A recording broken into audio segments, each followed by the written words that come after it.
me! He destroyed our car! I told you to stop! He had legal grounds to... You're supposed to be a lawyer. I'm a paralegal, Rebecca! How dare you disrespect me? I am on the HOA board and I will make sure you are evicted! Get this thing out of here right now! You can't park that monstrosity here. Her voice cut through the Arizona heat like a knife, sharp enough to slice through the 108-degree morning air. This is a residential street, not some trashy construction zone. I stood there, arms crossed, watching Rebecca Thornton's face turn from its carefully maintained porcelain complexion to a shade of crimson that matched her designer handbag. She jabbed her manicured finger French tips, probably $80 at the salon at my concrete mixer truck, like she was casting a spell to make it disappear. Behind her oversized Gucci sunglasses, the kind that cost more than most people's car payments, I could see the rage building like a summer monsoon rolling across the Superstition Mountains. "Ma'am," I said calmly, keeping my voice level despite the adrenaline starting to pump through my veins, "this is my private access road. Check the county records at the Maricopa County Recorder's Office. Parcel number 2, 1744003. She stepped closer, invading my personal space with a cloud of expensive perfume that probably cost $200 an ounce. Her iPhone thrust forward like a weapon, recording every second. The morning sun glinted off her phone's rose gold case. "I'm calling the police. I'm calling the news. I'm calling my attorney. You're destroying our property values. Do you have any idea what homes in Sunset Ridge are worth? About $2.8 million for yours." I said evenly. "I looked it up on Zillow. Congratulations on your purchase, by the way. Beautiful home." Her mouth opened, then closed. She hadn't expected me to know that detail. This aggressive behavior is exactly what I've been warning the HOA board about. You're a menace to this community. That morning, September 12th, 2024 to be exact, a Thursday that started at 72 degrees and would climb to 110 by noon. I didn't know that this screaming match would be the opening shot in a 6-month war that would consume my life, cost her everything, and eventually go viral with over 15 million views across social media platforms. I didn't know that this moment, with her finger jabbing and my arms crossed, would be the beginning of the most satisfying case of legal karma I'd ever witness. My name's Daniel Vasquez. I'm 52 years old, though my sun-weathered face probably makes me look closer to 60. That's what 30 years in the Arizona concrete business does to you. I run Vasquez Commercial Concrete, a company I built from the ground up with a single mixer truck, a line of credit, and more determination than common sense. For 15 years, I'd lived peacefully on 3 acres of desert property bordering the Sunset Ridge HOA community in North Scottsdale, where the houses start at $1 million and the attitudes are priced even higher. My property sits on the eastern edge of Scottsdale, right where the meticulously maintained lawns and imported palm trees of wealthy subdivisions meet the honest, dusty reality of working Arizona. It's that awkward border where people who make their money clash with people who work for their money. I bought the land in 2009, right after the housing crash, when nobody wanted property that wasn't inside a gated community with a golf course and a homeowners association to tell them what color they could paint their mailbox. Then Rebecca Thornton moved in, and everything changed. But I'm getting ahead of myself. Let me take you back to the beginning. Back to when I still believed that reasonable people could solve problems with reasonable conversations. Back when I thought someone who drove a Range Rover and carried a $3,000 handbag would understand basic property law. Back when I was naive enough to think that a polite conversation could solve what would eventually require 32,000 pounds of rolling concrete to resolve. The sound that would eventually echo through every neighborhood forum, viral video, and news broadcast wasn't just concrete meeting metal, it was entitlement meeting reality. When my 32,000-pound cement mixer rolled over her pearl-white Range Rover that cold December morning, the crash sent shockwaves through more than just sheet metal and aluminum. It sent a message that had been building for months. Ignored warning after ignored warning. Patience has limits. Documentation has power, and consequences when they're earned through systematic disregard for both law and decency, are absolutely inevitable. But I'm getting ahead of myself again. The crash, that beautiful, terrible, legally justified crash, was the climax. To understand why it happened, why it had to happen, and why a jury would later rule in my favor without deliberation, you need to understand how I got there. You need to understand the months of harassment, the fake fines, the fraudulent legal documents, and the systematic campaign of intimidation that Rebecca Thornton waged against a man whose only crime was owning property adjacent to her kingdom. Let me take you back to the beginning, back when my gate was just a gate, not a battlefield, back when I still believed in the fundamental goodness of people. My property is 3 acres of high desert land, the kind of lot that real estate agents call transitional because it sits between the manicured paradise of HOA communities and the rugged reality of commercial Arizona. I bought it in March 2009 for $187,000 a steal during the housing crash, when desperate sellers were practically giving away land that didn't come with community pools and fitness centers. The property came with an old ranch house, built in 1967, that I renovated over 2 years. New roof, new electrical, new plumbing, and a covered patio where I could sit in the evenings and watch the sun paint the McDowell Mountains purple and gold. But the real value was the access road, a private gravel drive that connected my property to East McDowell Road, a main thoroughfare. That road, that crucial strip of gravel and caliche, was mine. Completely, legally, undeniably mine. The deed was recorded at the Maricopa County Recorder's Office on March 24, 2009, with a metes and bounds description that left zero ambiguity. I maintained it. I graded it twice a year. I paid the property taxes on it. I even had signs made, professional metal signs that read private road, no parking, violators will be towed. For 15 years, nobody questioned it. The Sunset Ridge HOA community, which bordered my property to the west, had their own entrance with a fancy gate and a guardhouse and a fountain that probably cost more than my truck. Their residents didn't need to use my road. They had no reason to use my road. And for 15 years, they didn't.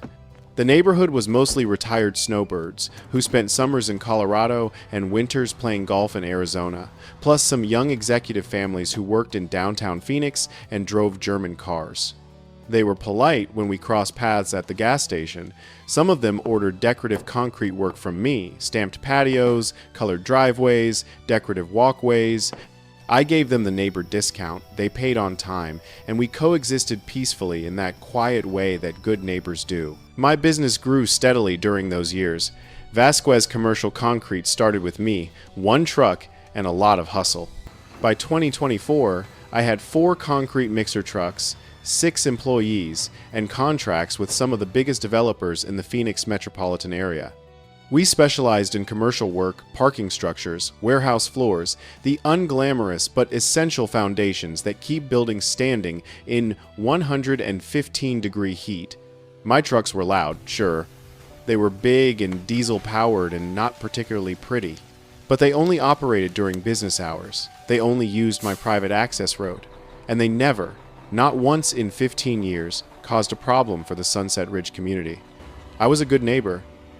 I kept my property neat. I didn't throw loud parties. I picked up my mail, watered my drought-resistant landscaping, and lived a quiet life. On weekends, I'd work on my 1,969 Chevy C10 pickup truck in my garage. Or I'd drive out to Bartlett Lake for some fishing. Or I'd video chat with my daughter Maria, who lived in San Diego with my 2 grandkids. Life was simple. Life was good. Life was peaceful. Then, on March 15th, 2024, a moving truck pulled up to the corner mansion in Sunset Ridge, the biggest house in the community, a 6,800 square foot monument to excess with 6 bedrooms, a pool, a casita, and a 3-car garage. The house had sold for $2.8 million to Keith and Rebecca Thornton, transplants from Orange County, California, where apparently everyone is rich, entitled, and allergic to the concept of minding their own business. I didn't meet Rebecca immediately. I saw her from a distance that first week, a blonde woman, in her early 40s, always impeccably dressed, even when taking out the trash, always on her phone, always moving with the kind of purposeful energy that suggested she had very important things to do and very little patience for people who might slow her down. The first time Rebecca Thornton spoke to me was at a community event I didn't even want to attend. The Sunset Ridge HOA held a spring social at their clubhouse, a catered affair with wine and cheese and little signs asking attendees to meet your neighbors. I only went because my friend Tom Ramirez, who lived 3 houses into Sunset Ridge, had specifically invited me. Tom was a retired Scottsdale fire captain, a good man who believed in community and connection, and I didn't want to disappoint him.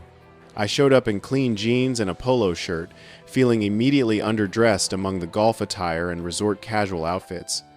I grabbed a beer from the bar and was making small talk with Tom when a voice behind me said, "You must be the concrete guy." I turned. Rebecca Thornton stood there in white linen pants, a coral-colored blouse, and jewelry that caught the light with every movement. Her smile was perfect, too perfect, like something practiced in a mirror.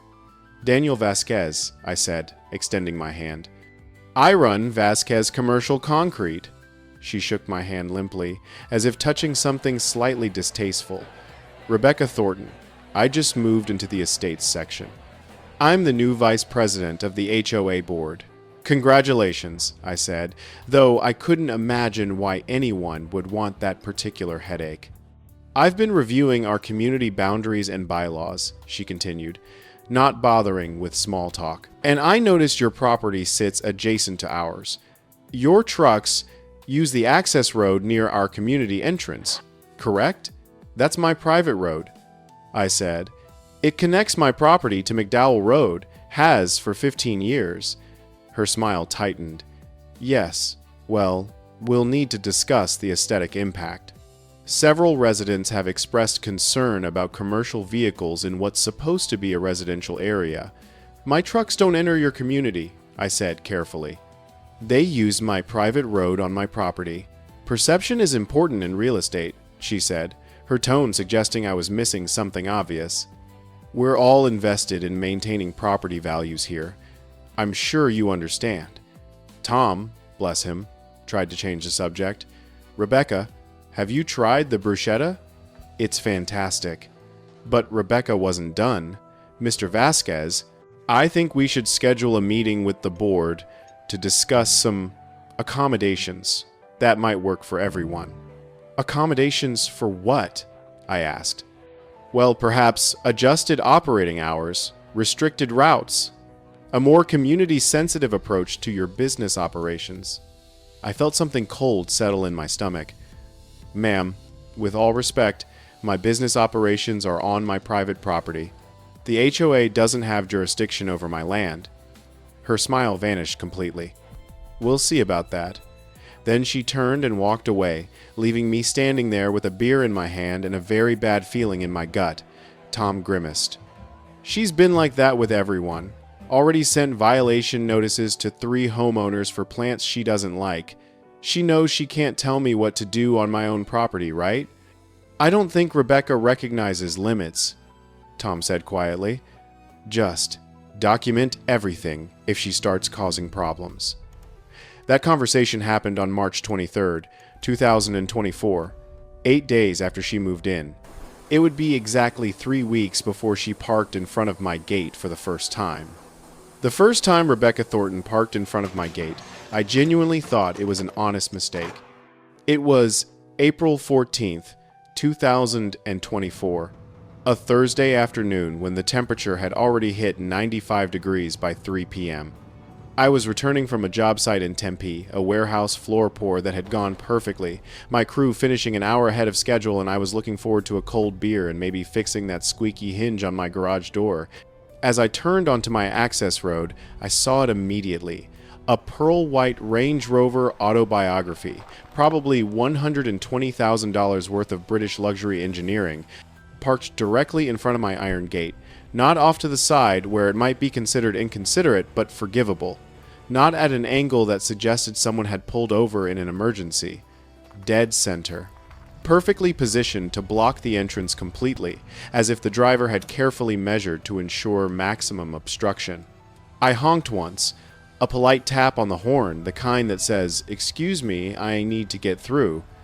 No response. The Range Rover sat there, gleaming and indifferent, its chrome accents catching the afternoon sun.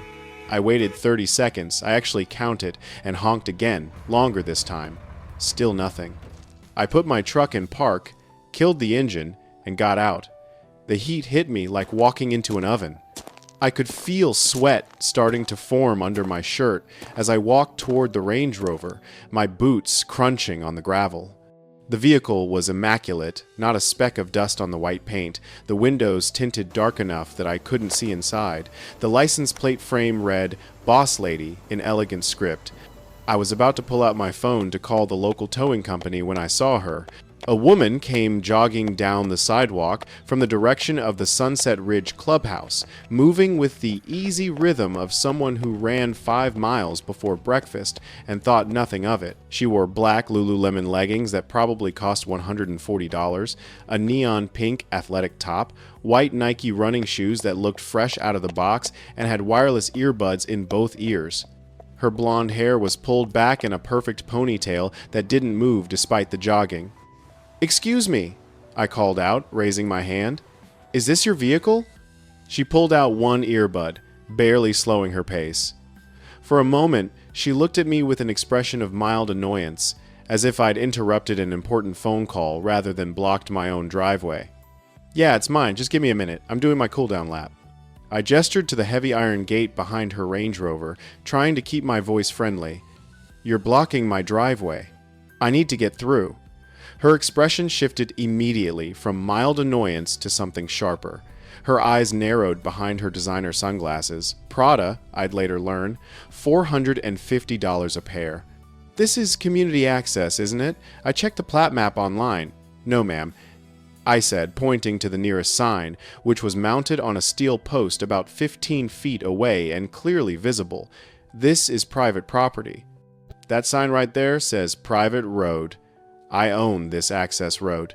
The deed is recorded at the Maricopa County Recorder's Office, parcel number 217-44003. She pulled off her sunglasses, and I got my first clear look at Rebecca Thornton's face.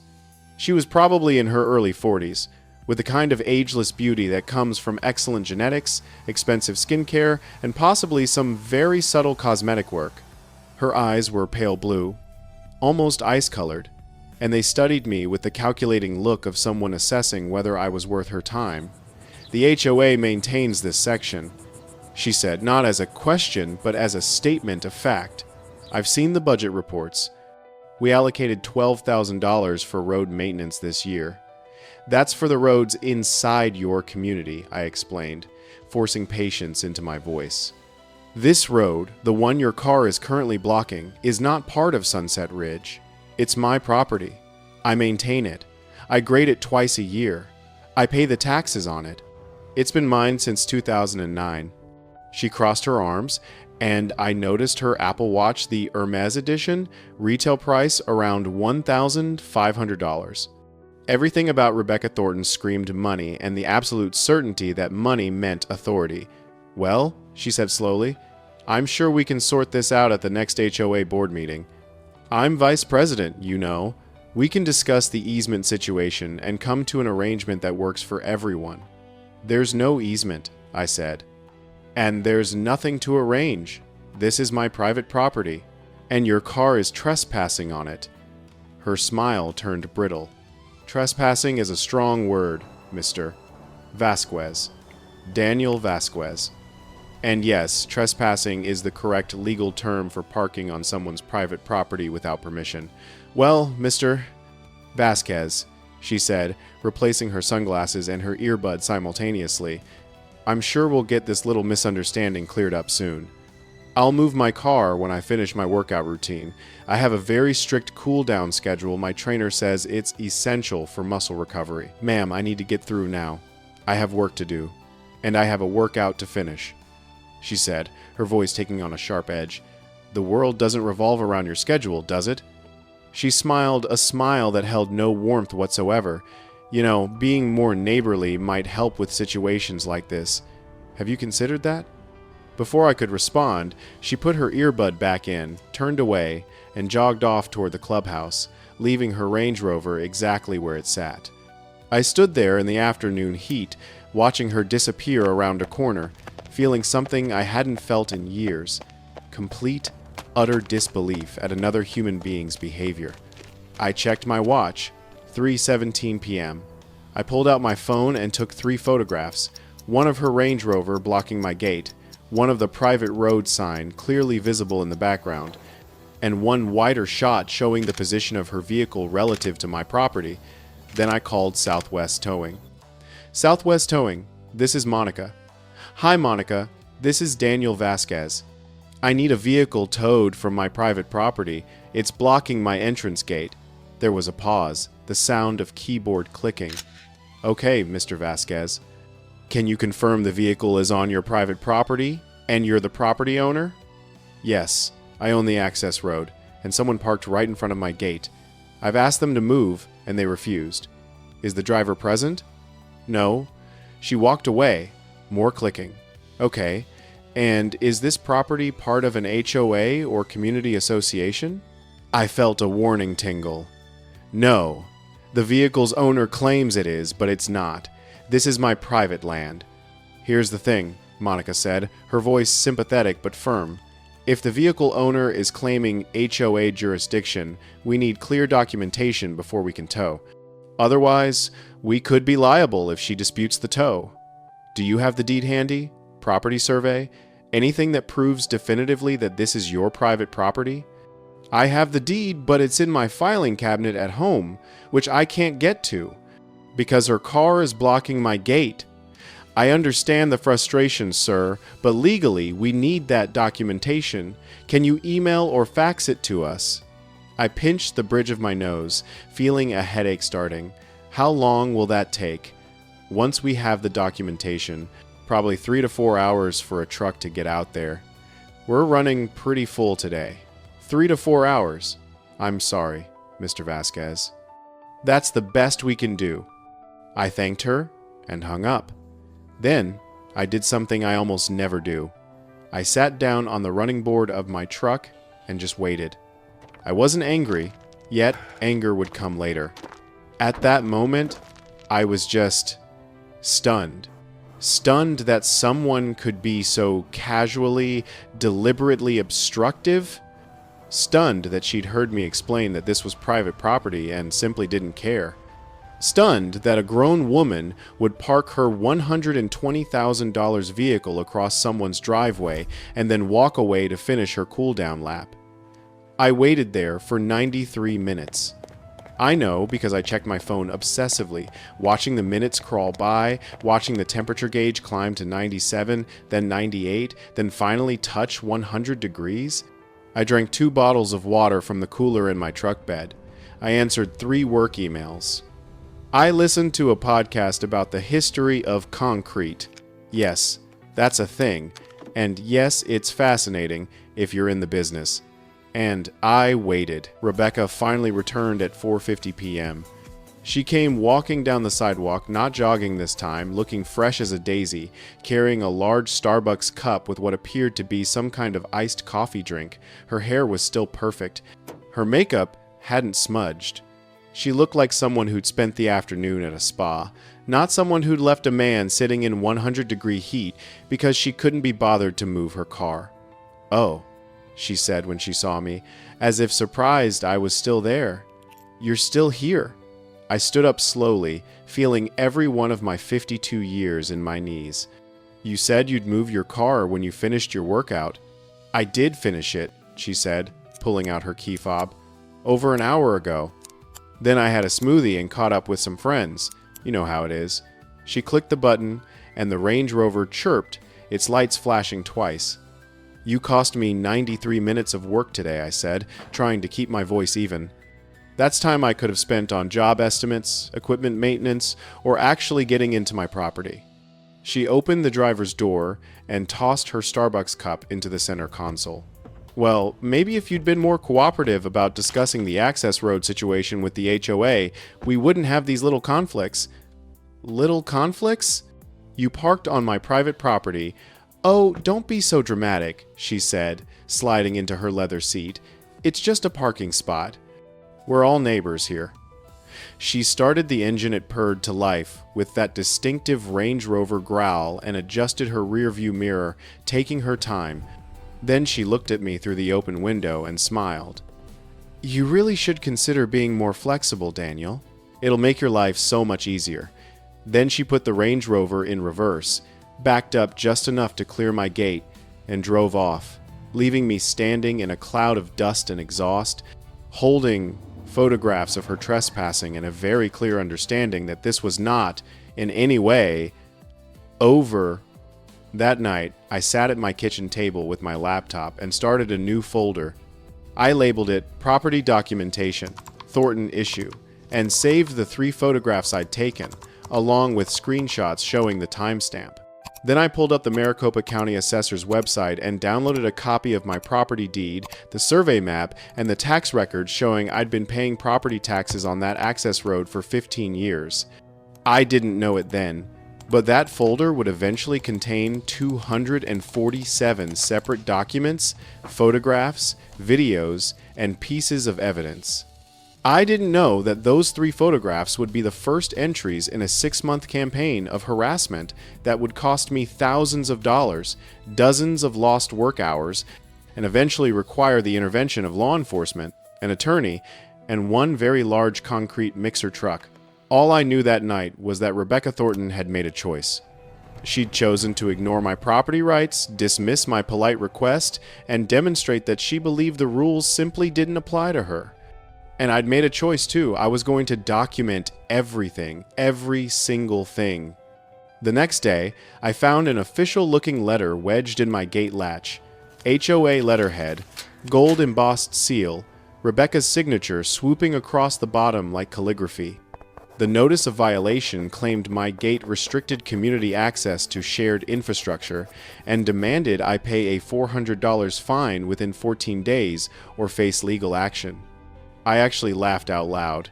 My property wasn't even within HOA boundaries. They had zero authority over my land. But something about that letter got under my skin, not the fake fine, but the sheer audacity. The assumption that she could simply manufacture rules and I'd bow to them. By the end of that first month, she'd blocked my gate 7 more times. Once to attend a neighborhood beautification committee meeting, another time for her wellness brunch. Each time, she refused to move when asked, flashing her HOA vice president badge like it was a federal shield. You can't threaten a board member on shared property, she'd say, recording our conversations on her phone. I started documenting everything. Date, time, location, photos of her vehicle's position. When I emailed the HOA board requesting they address the situation, I received a response 5 days later. Thank you for your concern. After review, the board has determined that Mrs. Thornton's use of the access road falls within reasonable community activity. Reasonable activity. Apparently that now included trespassing and blocking commercial access. This wasn't about parking anymore. It was about control. She wanted to prove that even outside her HOA bubble, her rules still mattered. The following week, I installed 2 additional signs, larger, reflective, impossible to miss. The day after installation, I found one spray painted over with the words HOA, access only, in hot pink. It was war by inches. I decided to stay calm. I'd spent 30 years in the concrete business dealing with difficult clients, impossible deadlines, and the Arizona heat that could break weaker men. I wasn't going to let some self-appointed neighborhood dictator drag me down to her level. I kept my head down, focused on work, and tried to ignore it. But Rebecca escalated. One Saturday morning in June, my foreman radioed in. "Boss, we can't get through. There's a car blocking the gate. I already knew whose it was." By the time I arrived, Rebecca was standing in front of her Range Rover, arms crossed, filming everything on her phone. "Move your car," I said, stepping out of my truck. She smirked. "Smile, Daniel. You're being documented for HOA records. This isn't a game, Rebecca. You're costing me money. Maybe you should have been more cooperative, she said. I've filed 17 formal complaints about your trucks disturbing our peaceful community. My trucks use my private road, I said. They don't even enter your community. The noise does, the dust does. The decline in our property values does. That's when I understood something fundamental about people like her. They don't want resolution, they want submission. That night, I called my old college roommate, Marcus Chen, who'd become a real estate attorney in Phoenix. I told him everything. He chuckled darkly. Classic HOA power play. Document everything. Photos, timestamps, witness statements. You'll need it. What about these fake fines she's sending? Marcus paused. If she's issuing them on property outside HOA jurisdiction and representing them as official, that's fraud. But don't confront her yet. Stay clean. Build your case. Patience was something concrete work teaches you. You don't rush the cure. You prepare the forms, mix the aggregate properly, pour with precision, and let chemistry do its work. I didn't know how far Rebecca would go, but I knew this. She'd already poured the foundation of her own destruction.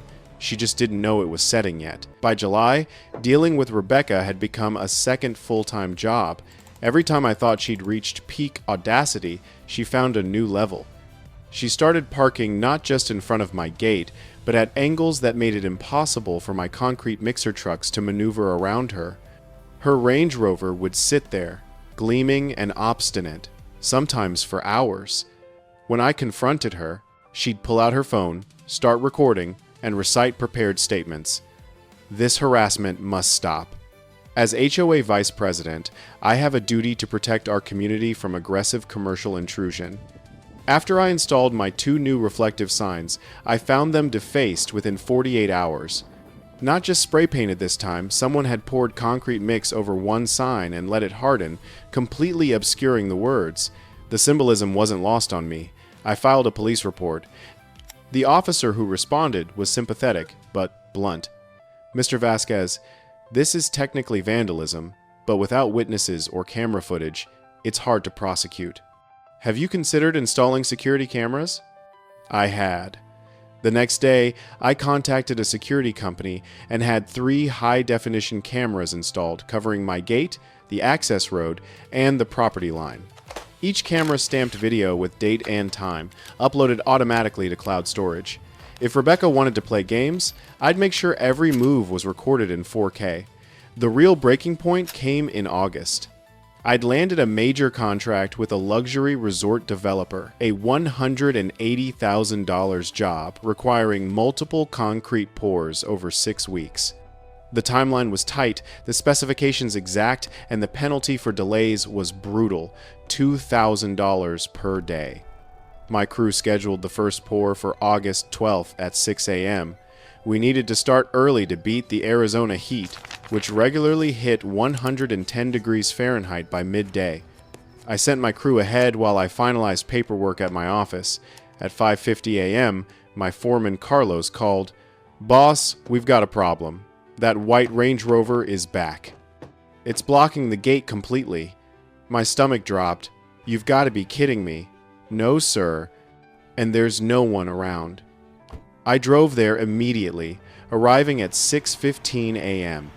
Sure enough, Rebecca's Range Rover sat perfectly centered across my gate entrance, as if positioned specifically to cause maximum disruption. The desert morning was cool, quiet, except for the idle of my mixer truck down the road. I called Rebecca's cell, straight to voicemail. I called her house. No answer. I called the HOA office. "Mrs. Thornton is unavailable at this time," the receptionist said. "This is an emergency," I said. "She's blocking commercial access and costing me thousands of dollars." I'll make a note in her message box. My concrete mixer sat there, drum slowly rotating to keep the mix from setting, burning fuel, wasting time. Every minute that passed was lost money, not just from the delay, but from the concrete itself, which has a limited working window. If we couldn't pour within 2 hours, the entire batch would be ruined. I took photos, recorded video, Time-stamped everything. At 7:45 a.m., Rebecca finally appeared, walking down the sidewalk in yoga pants and a tank top, holding a smoothie. "Morning, Daniel," she called out cheerfully. "You're costing me $180,000, I said, my voice tight. She sipped her smoothie. "That sounds like a business planning issue. Move. Your car." "Or what?" she said, eyes glinting behind her sunglasses. "You'll do what, exactly? Assault me? Damage my property? Go ahead, you're on camera." She gestured to her phone mounted on a nearby fence post, recording everything. "I have witnesses who'll testify to your threatening behavior." That's when I felt something shift inside me. Not rage. Rage is hot and stupid. This was cold and calculating. She'd crossed from nuisance into sabotage. She was deliberately destroying my business, filming it, and daring me to react. I pulled out my phone and called Marcus Chen. "Marcus, she's blocking a $180,000 job. The concrete's going to set. I need options now." He thought for a moment. "How much documentation do you have?"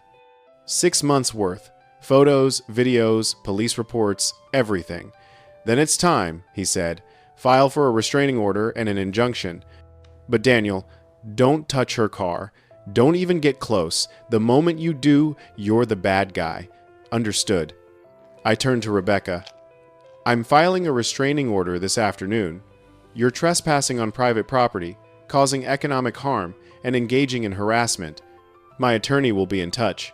Her smile faltered for just a second. Then she recovered. "Good luck with that. My husband's a lawyer." "No, he's not," I said quietly. "He's a paralegal at Gonzalez and Associates." I checked. Her face went pale. I got back in my truck, radioed my crew to dump the concrete load, a $3,400 loss, and drove straight to Marcus's office. By noon, we'd filed a temporary restraining order and a civil complaint for trespassing, harassment, and economic interference. The court date was set for September 30th. That afternoon, a Maricopa County Sheriff's deputy served Rebecca with the restraining order in front of her house. According to neighbors who later told me the story, she screamed so loud that people 3 houses down came outside to watch. She called the HOA president, the local news, and apparently her lawyer husband, who told her she was on her own. The restraining order was simple: stay 100 feet away from my property, my gate, and my access road. Violation would result in immediate arrest. For 2 weeks, it worked. My gate stayed clear. I completed 3 concrete pours without incident. I started to believe maybe, just maybe, this nightmare was over. Then I discovered what Rebecca had been doing behind the scenes. In late September, I received a certified letter from the Maricopa County Recorder's Office. It referenced an HOA lien filed against my property for $4,700 in unpaid assessments and fines. I called Marcus immediately. "How is this possible? My property isn't even in the HOA." He pulled the filing. "She submitted falsified documents claiming your parcel was annexed into the HOA in 2018. It's completely fraudulent, but it's on the record now." "Can she do that?" "No, it's fraud. But we need to get it removed officially, which means more court filings, more time, more money."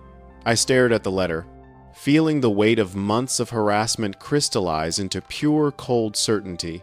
"Marcus, I'm done playing defense." "What do you mean?" "I mean, I'm going to solve this problem permanently. Legally, but permanently." There was a long pause. "What are you thinking?" "You told me to document everything by the book, right?" "Right. Then I'm going to use that documentation exactly how it's supposed to be used. I have a legitimate business. I have property rights. And I have 6 months of evidence showing systematic trespassing and harassment. What if I just operate my business normally and let the chips fall where they may?" Marcus was quiet for a moment. "If you give proper notice, certified mail, visible signage, multiple warnings, and she still trespasses, then any consequences are on her." That's what I thought. "Daniel, be very careful. Make sure everything is airtight. No improvisation, no theatrics. Just documentation and lawful business operations." "Understood." When we hung up, I sat in my office, looking out at my yard full of concrete mixer trucks, each one weighing between 20,000 and 32,000 pounds when fully loaded. Tools built for work, not revenge. But if someone stood in front of a tool while it was working, well, that was a choice they made. I spent the next 2 weeks building my case with the precision I usually reserved for commercial foundation pours. First, I compiled every piece of evidence: 174 photographs of Rebecca's Range Rover blocking my gate, 23 video clips showing her refusing to move, 16 time-stamped police reports, copies of her fraudulent HOA fines, the fake lien filing, text messages, emails, and witness statements from my crew, my clients, and even a few neighbors who'd grown tired of her behavior. Then I scheduled a legitimate job. A residential client in North Scottsdale needed a large driveway pour $12,000 contract scheduled for December 4th, 2024 at 6:30 a.m. The concrete mixer would need to access my property, load the specific mix design, and depart by 7 a.m. to maintain the delivery schedule. I documented everything: the contract, the timeline, the route, the specifications. Next came the notifications. Marcus helped me draft a certified letter to Rebecca Thornton. Dear Mrs. Thornton, please be advised that commercial concrete operations will be conducted via the private access road at 4847E, McDowell Road on the 4th of December 2024, beginning at 6 a.m. All vehicles obstructing this private access road will be considered abandoned property, interfering with lawful commerce. This notice constitutes formal legal warning pursuant to Arizona Revised Statutes, Section 33 to 1801. You are hereby directed to refrain from parking on or blocking said private property. Failure to comply may result in property damage for which the owner assumes full liability. Sincerely, Daniel Vasquez, owner, Vasquez Commercial Concrete. The letter was delivered via certified mail on November 27th. Rebecca signed for it. I have the receipt with her signature. Then I installed new signage, not the small metal signs that had been defaced, but professional-grade road signs, 36 inches wide, diamond-grade reflective material, mounted on steel posts set in concrete. Each sign read, Privet Road, commercial traffic, no parking 6 a.m. 8 a.m., violators liable for damages. I placed 4 signs, one at my gate, one at the property line, one at the intersection with the public road, and one directly facing the Sunset Ridge community entrance. Each sign included the date of installation and the effective date of the restriction. Then I installed a 5th camera, this one mounted high on a pole with a wide-angle lens covering the entire gate area and approach. The footage streamed live to my phone and archived to cloud storage automatically. I called the Maricopa County Sheriff's non-emergency line and informed them of my scheduled operation, providing the deputy with copies of my certified letter, signage, photos, and evidence file. The deputy made a note in the system and said they'd have a unit nearby on the morning of December 4th, just in case. I notified the HOA board via email, attaching copies of all documentation. I didn't ask permission, my property wasn't under their jurisdiction, but I wanted them to know that Rebecca had been warned through every possible channel. The night of December 3rd, I couldn't sleep. Not from nervousness, but from anticipation. I'd done everything right. Every notification sent, every warning posted, every legal requirement met.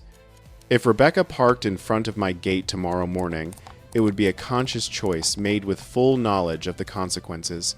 At 5:15 a.m. on December 4th, my phone alarm went off. I made coffee, reviewed my documentation one final time, and drove to my property in the pre-dawn darkness. The temperature was 52 degrees Fahrenheit, cool for Arizona, perfect for concrete work. I arrived at 5:45 a.m. and did a security sweep with my flashlight. The gate was clear. The access road was empty. For a moment, I felt something close to disappointment. Maybe she'd finally learned. Maybe the certified letter and restraining order had actually worked. Then headlights appeared.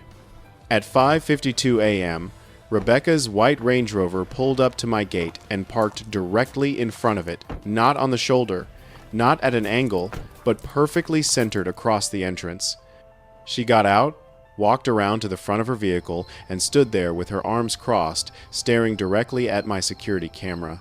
She was wearing designer athleisure and holding her iPhone, recording. At 5:55 a.m., I called her cell phone. It rang 6 times, then went to voicemail. Rebecca, this is Daniel Vasquez. You're parked on private property after receiving certified notice. You have 5 minutes to move your vehicle before commercial operations begin. She didn't move. She stood there, recording, waiting. At 6 a.m., my concrete mixer truck arrived a 32,000-pound Kenworth with a 10 cubic yard drum, driven by my most experienced operator, Carlos Mendez. Carlos radioed me. "Boss, there's a vehicle blocking the gate." "I see it," I said. "Proceed as planned." "You sure about this?" I gave her every warning possible. She made her choice. Proceed slowly, document everything, and follow the law.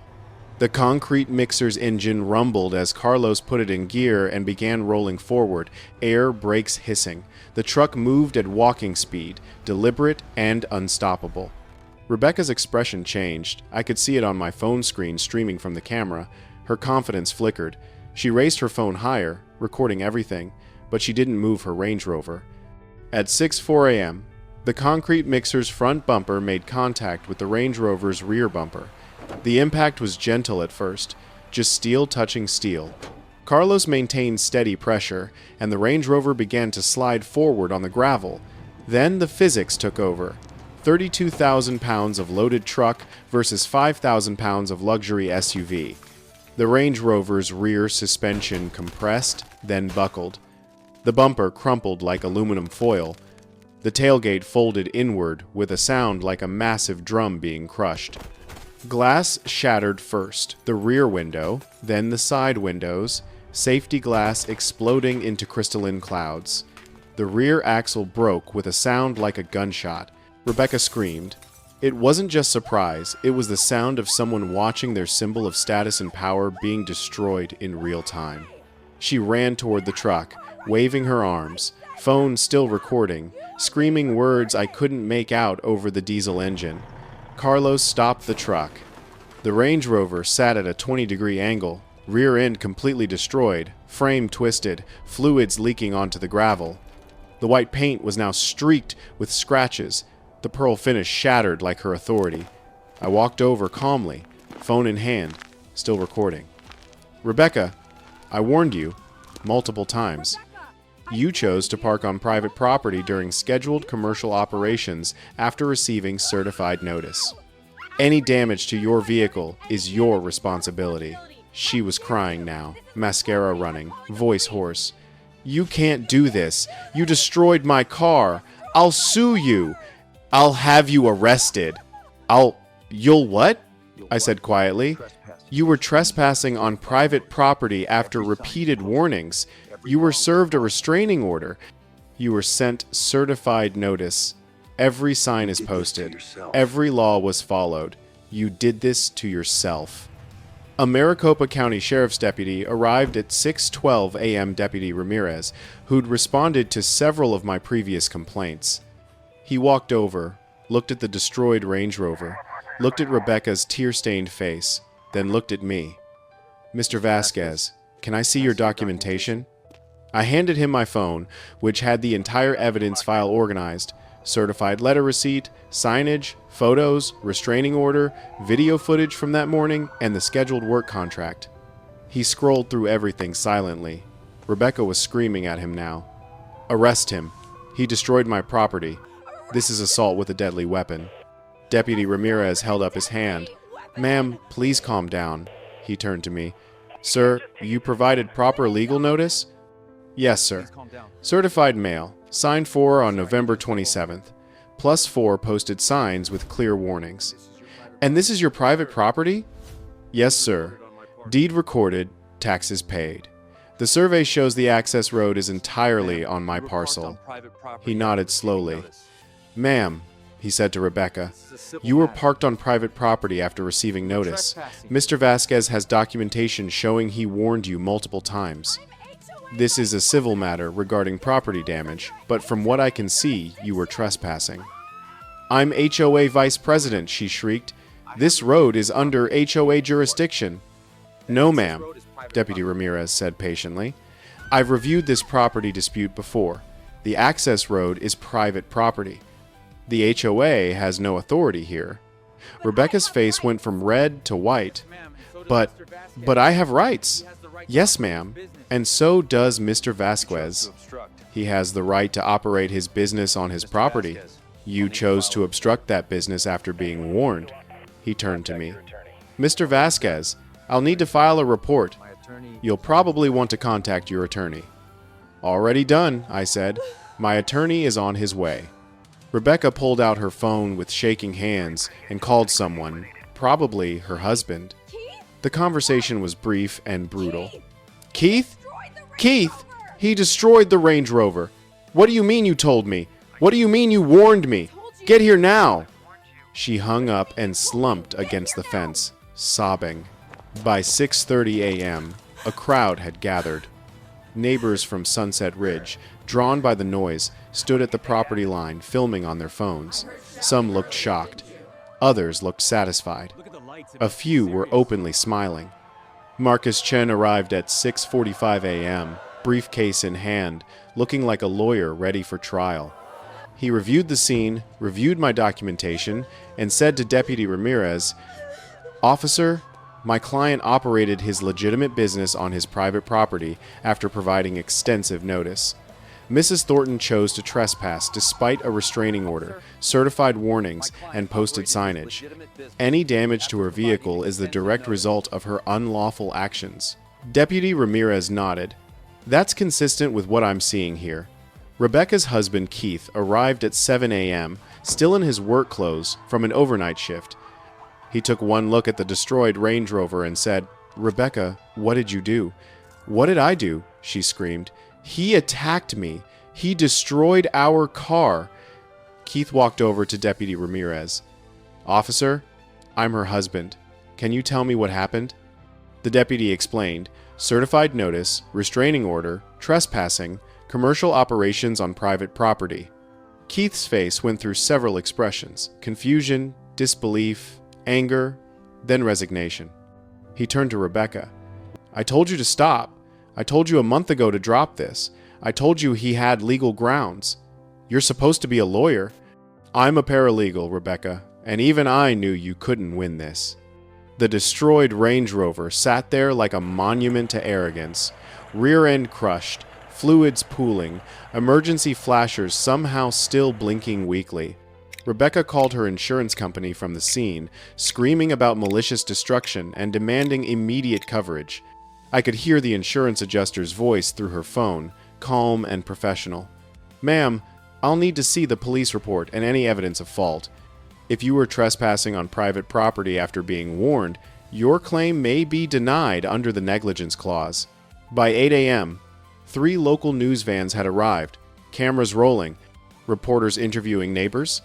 Rebecca tried to give her version of events, a story about an aggressive businessman who destroyed her property without warning, but too many witnesses had already seen the signs, the certified mail receipt, and the video footage. One reporter interviewed me. Mr. Vasquez, can you explain what happened? I kept my statement brief and factual. I operate a legitimate concrete business on private property. Mrs. Thornton repeatedly trespassed despite warnings, a restraining order, and certified legal notice. This morning, she parked in front of my gate during scheduled commercial operations. The truck proceeded as planned, and her vehicle was damaged as a result of her trespassing. I regret the property damage, but I followed every legal requirement. The reporter asked Rebecca, Ma'am, did you receive warning that commercial operations would be taking place? She stammered, I didn't think he'd actually. This is harassment. But did you receive notice? That's not the point. By noon, the story had gone viral. HOA Karen gets Range Rover crushed by cement truck trended on Reddit, Twitter, and TikTok. The video, shot by multiple neighbors and my security cameras, showed everything. Rebecca parking deliberately in front of the gate, ignoring phone calls, standing there recording as the truck approached, then screaming as her Range Rover was systematically destroyed. The comment sections were merciless. Play stupid games, win stupid prizes. That's what happens when you mess with someone's livelihood. The entitlement is insane. Rebecca tried to control the narrative, posting her own video with captions about violent men and corporate bullies, but the evidence was overwhelming. People found and shared the certified letter, the restraining order, photos of her blocking the gate over 6 months, even the fraudulent lien she'd filed. Every dirty tactic, every lie, every bit of harassment was dragged into the light. The court hearing on my restraining order was scheduled for December 18th. Rebecca showed up with a new attorney, a real one this time, not Keith, but the evidence was insurmountable. The judge reviewed the documentation. 174 incidents of trespassing, certified notice, restraining order violation, fraudulent lien filing, and the events of December 4th. The judge's ruling was swift. Mrs. Thornton, you engaged in systematic harassment of Mr. Vasquez, repeatedly trespassed on his private property despite warnings and a restraining order, and ultimately caused damage to your own vehicle by knowingly obstructing lawful commercial operations. The restraining order is made permanent. You are ordered to pay Mr. Vasquez $8,400 in legal fees and $11,200 in lost business income. The fraudulent lien you filed is hereby removed from the property record, and I am referring this matter to the county attorney's office for potential criminal charges related to filing false documents. Do you understand? Rebecca's face was ashen. Yes, Your Honor. Her insurance company denied her claim entirely, citing negligence and willful trespass. The Range Rover was totaled $73,000 in damages she'd have to pay herself. The HOA board, desperate to distance themselves from the scandal, voted unanimously to remove her as vice president. A week later, a for sale sign appeared in front of her mansion. By February 2025, Rebecca and Keith had moved out. Neighbors told me she'd relocated to Tucson, quietly, without fanfare. The house sold for $2.3 $1,500,000 below asking price. Apparently, being the viral Ho Karen tanked its value. The quiet that followed was profound. For the first time in 8 months, I could drive home without wondering if my gate would be blocked. My business recovered. The viral video actually brought me new clients who appreciated my no-nonsense approach. I repaired the gravel where the Range Rover's fluids had leaked, replaced one damaged fence post, and added a small plaque near my gate. It reads, "Private property, respect it. Simple, clear, true." One afternoon in March, I stood at my gate watching the sunset paint the desert gold and purple. A young couple had moved into Rebecca's old house, a firefighter and a teacher, driving a sensible Honda. They'd waved to me that morning, friendly and respectful. No drama, no games, just neighbors. My phone buzzed with a message from Marcus. Just got the final court filing. Rebecca's criminal fraud case was settled with probation and community service. She won't be filing fake liens again. I replied, good. Justice served. As I locked my gate that evening, I thought about everything this experience had taught me. People like Rebecca exist everywhere, convinced that titles and money make them untouchable, that rules apply to others but not to them. They'll push boundaries, manufacture authority, and weaponize bureaucracy until someone finally says no. The trick isn't to meet them with anger, that's what they want. The trick is to meet them with documentation, patience, and the law. Because when you follow every rule, give every warning, and document every detail, consequences stop being revenge. They become reality.